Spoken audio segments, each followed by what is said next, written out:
कविताको शीर्षक छ छुटेको प्रेमप्रति। छन्द भुजङ्ग प्रयात। कविता यसरी सुरु हुन्छ।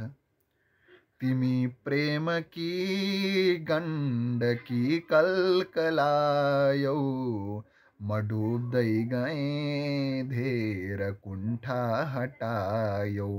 म के लेख्न सक्थेँ र तिम्रा निमित्त, म के लेख्न सक्थेँ र तिम्रा निमित्त।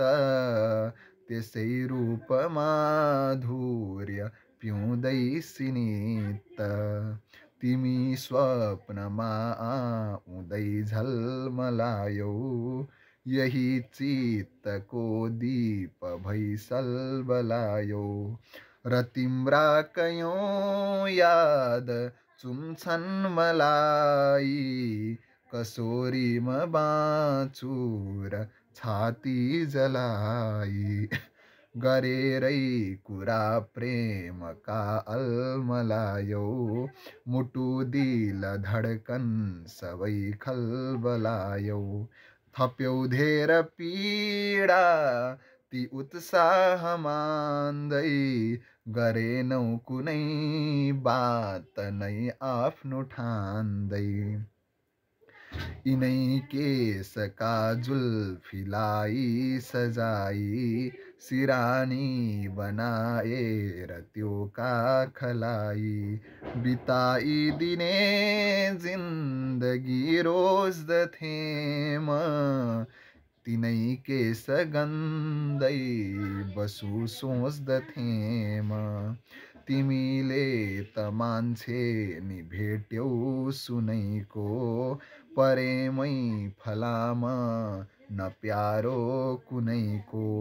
दियौ टन्न धोका नगर्दै सवाल, अरूलाई न्यानो दिँदै अङ्कमाल।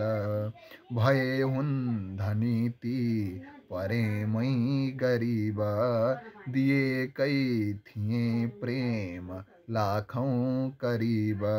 अधिकार तिम्रा ती छालाहरूमा,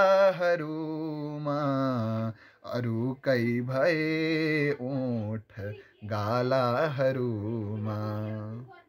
ओ यही कामना छ, नभुल्नु तिमीसँगको त्यो अतीत। म हारेँ नि तिम्रो भयो आज जित, भए दोष केही म माथि थुपारी। तिमीबाट टाढा भएकै छ जाति, तिमी फुलकी एक थुङ्गामा काँडा। र सौन्दर्य तिम्रो छ यो डाँडा काँडा, र भेटै नहोस् छैन जो भाग्यभित्र। मुटुभित्र तिम्रो कसै मेटौँ चित्र।